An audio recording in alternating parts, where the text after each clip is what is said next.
everybody. My name is Vanessa-Coppes, founder of env-jewelry.com, and I am with the amazing Lisa Steadman today in our Chica interview. And this month on Envy, we're talking about heat.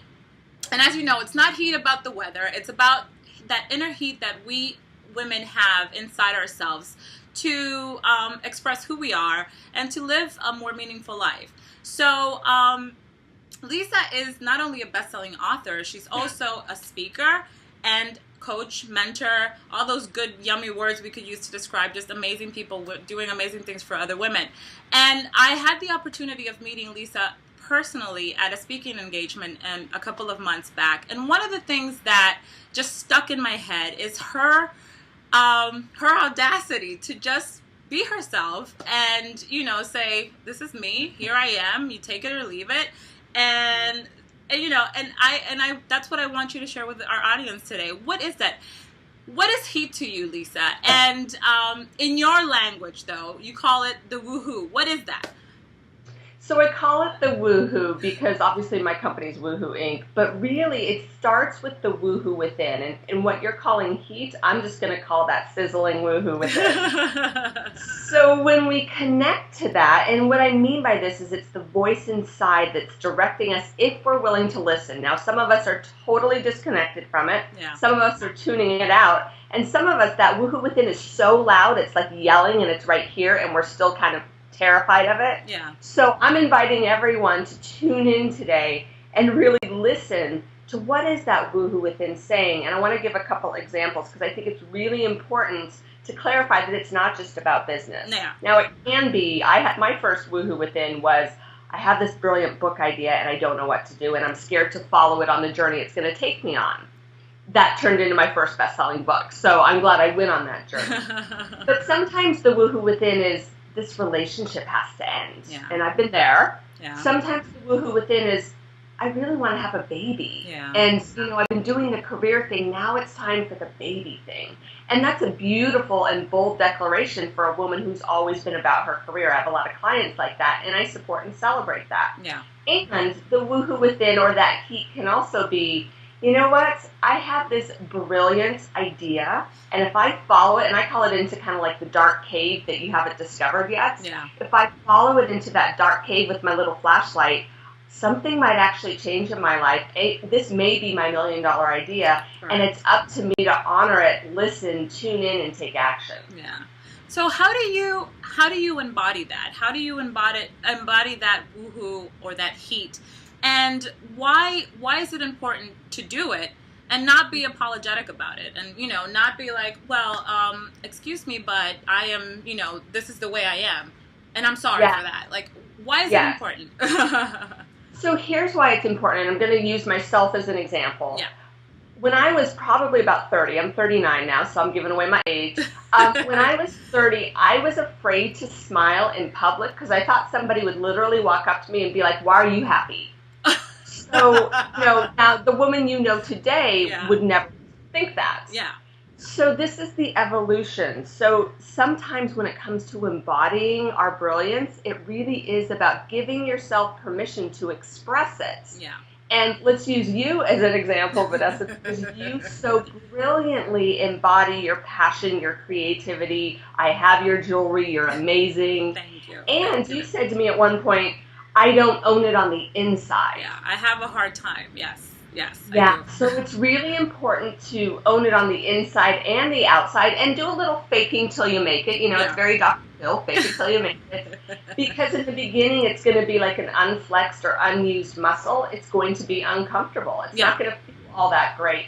But the more you do it, the more comfortable it becomes. And now I can't imagine being any other way on stage, but I do remember a time when I was terrified of being on stage. Yeah. That's the evolution and the importance of really embodying and owning it.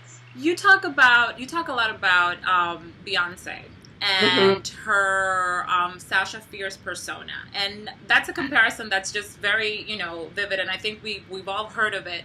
Why do you think that, or you say that, you know, if you're not ready, find a persona that you can name. Why do you think that that's an important exercise to do? And I love it because it's kind of like that faking it till you're making it. You're giving that persona the credit for what is truly yours, you know, but you're giving that persona the credit until you feel fully comfortable of embodying it yourself. Why do you think that that's an important exercise to do?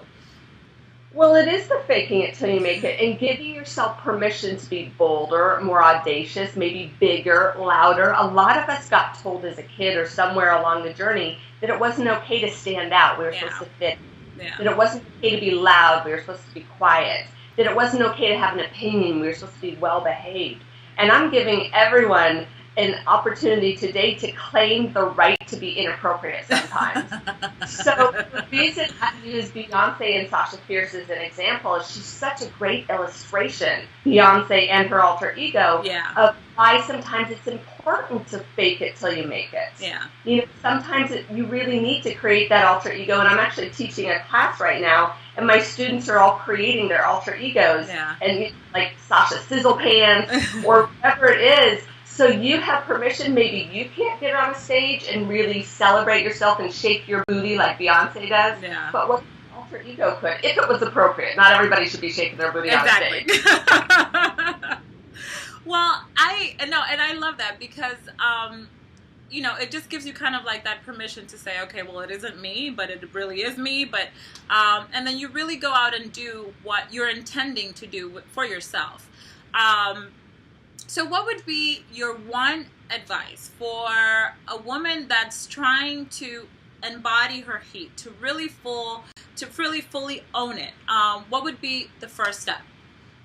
So the first step is to really ask yourself what your story is. Because typically our heat starts with our story. Yeah. You know, my heat started with a very painful and difficult breakup that not only was a romantic breakup, but it happened with someone I worked with. So I had this office romance gone awry, which meant that my dream job turned into a nightmare. Wow. And all of these pieces of my story, I could have swept them under the rug and been like, they're not important, they're not valid, they're not meaningful. And yet the truth was, those pieces of my story changed my life. My first 3 books are about breakups and healing and moving on and having fun doing it, going from that boo-hoo to that woo-hoo. Yeah. So connect to the story. Find your value.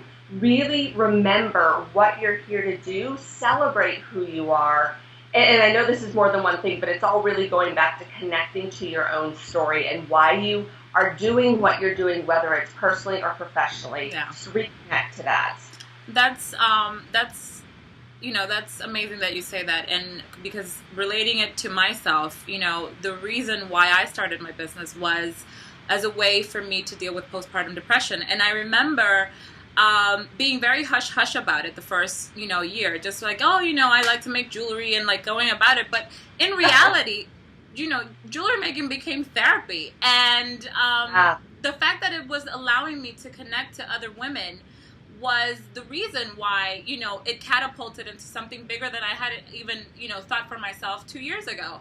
2 years ago. And it's like, you know, and some people, I have a very close friend. She tells me that she's like, I can't believe you're so open about it, and you know, you're daring to talk about it. And I'm like, but it's the truth. And you know, everybody who's around me and knows me knows that that's what happens. So why can't the rest of the world know it? You know, and I think that when we're willing to own that and own up to that truth, I mean, it's like that saying, the truth will set you free. Literally, it's very liberating. Yeah. That's what I was feeling as you were saying that, is it's those secrets that we hold inside that we never express. Yeah. Those things keep us hostage, keep us down, keep us playing small. And I'm a big believer in sharing your secrets and speaking your truth. One of the things that I talk about a lot was with my first book, I was a best-selling author and I was broke because I didn't have a business model. Nobody talks about that. And so I'm really willing to say, hey, I got back from my first book tour and looked at my bank account and almost had a nervous breakdown.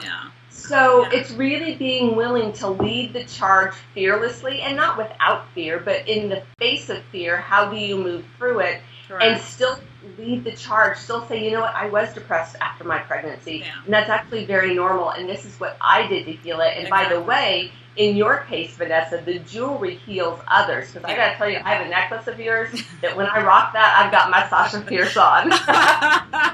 Well, good. I'm happy. I love that. Yeah, I love that. Thank you. I love that. You know, and I love that you say that, because a lot of women do tell me, you know, when I wear your jewelry, I just feel so empowered, and you know, I just feel like it's got this energy, and I love it because, you know, at the end of the day, that's my intention. It's to connect to women, make them feel beautiful, make them feel fabulous, and you know, and I'm glad that I'm sharing that part of my story with others, because it makes people understand, you know, where you're coming from, and it makes you human. And they feel understood.